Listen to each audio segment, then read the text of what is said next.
K. K is for Crunconian five-limbed cyberbot.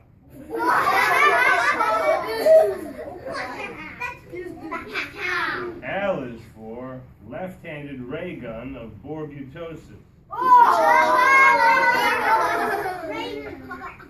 M. Now look at the pictures too.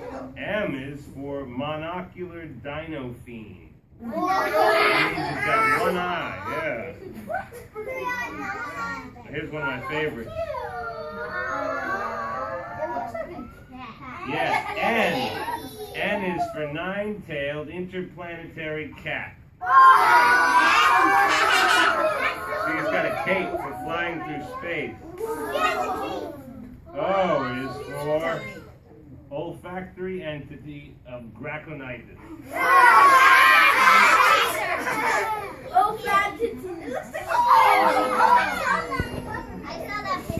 Yeah, now listen, if you don't brush your teeth, they'll look green like this guy.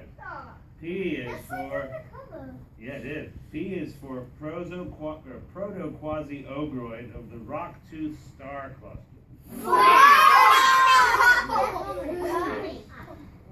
Here's a spaceship. Q is for quaxillion pan-dimensional flight pod.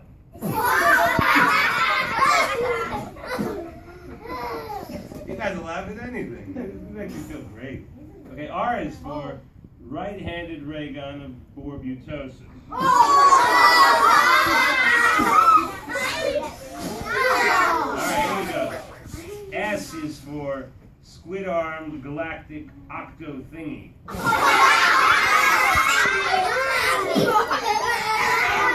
at this one.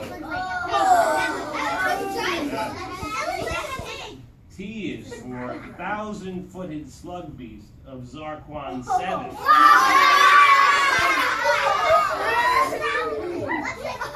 He looks like a pig. Oh, look at that. That's like the buses you guys run, right? It's a space bus.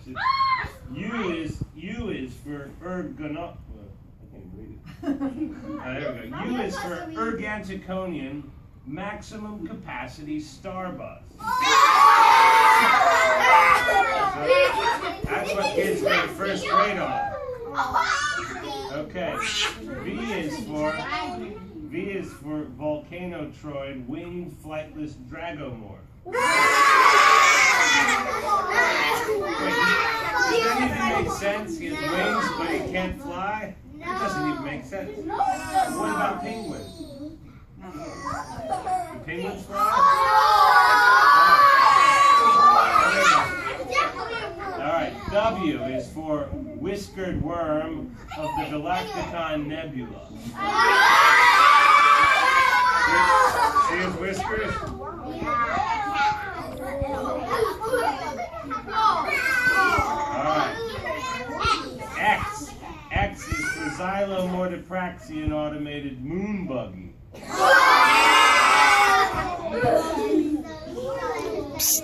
Oh, this one I like a lot too. Me too. Y is for yak-haired nostril pod. See how big his nostrils are?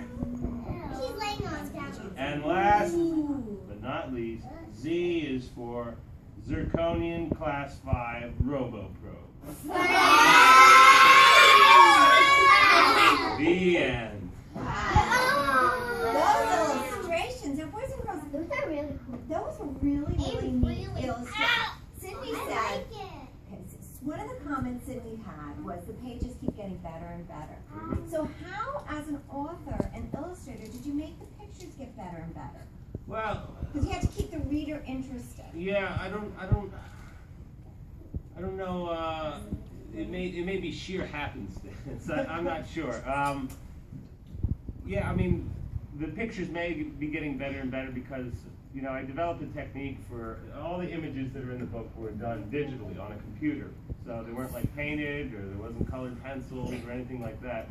So I think as the book progressed, I just was getting better and better at the techniques, and that may So potentially. what kind of, what were you good at school that enabled you to become an author?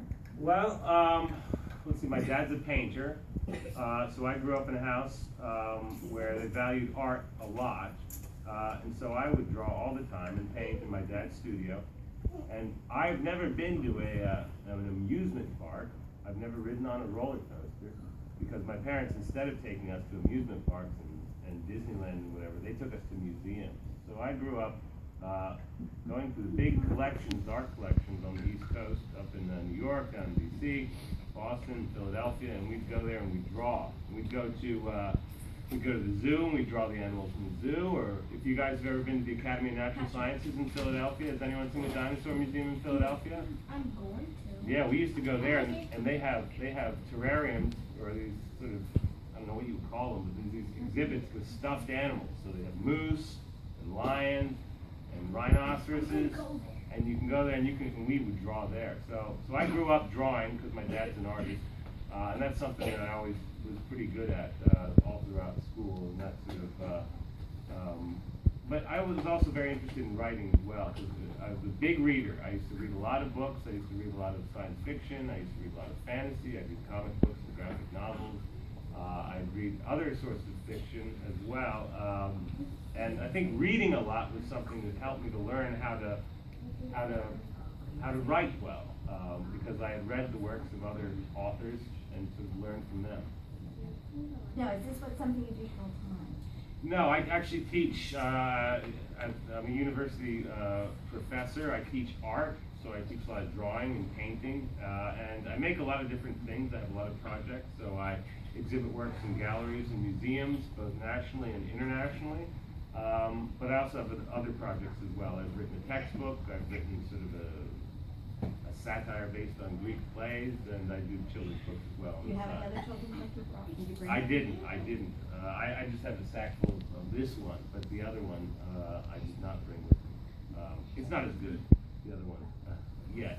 Yes, that's the key. Yeah. It's yet. 'Cause They're you always a work in constantly work on progress. it. Yeah, always a work in progress. Okay, so some of you have questions, but I expect the class to be sitting like we'd always sit. Now I need to see everybody sitting crisscross applesauce. Just because you're in pajamas does not mean the rules are not in effect. We have a visitor. Your hands are up and you're listening. Thank you. If you have time for a couple questions. Oh yeah, I got great. plenty. Why do those like animals These ones? Uh-huh. Like this one looks sort of like an elephant. It's a good question. I don't know. I think that when I'm making up animals, sometimes it's fun to kind of start with animals that I know what they look like and make them look silly. So sometimes I make them up completely out of my head, like let's see here. You know, this one's sort of completely made up. Let's see. There's got to be a more. There's got to be something here. Gee whiz. No, you're right. They're all sort of based on something. You all have it looks like an image from something, and then you kind of went with one thing, and kind of your imagination took over. Yeah, I mean, I guess I sort of. That was like a pig with ears. Yeah, I crossed like a bunch of different animals, like little goat hooves. And it looks sort of like a lion's tail right there, and it looks like sort of a shaggy rat or something with like a big nose and bad teeth. And this looks like a worm, of course, but sort of a silly sort of worm creature or grub. And this kind of looks like a slug with feet and a pig's tail. So I guess even when you try and make stuff up that's new, it always sort of comes out referring to other things, like the cat here. I like that one. The cat looks like a cat, just a silly cat. And the bird looks sort of like a bird with lots of eyes. So that's a good question. I think that I just like the look of animals and I change. You had your hand up.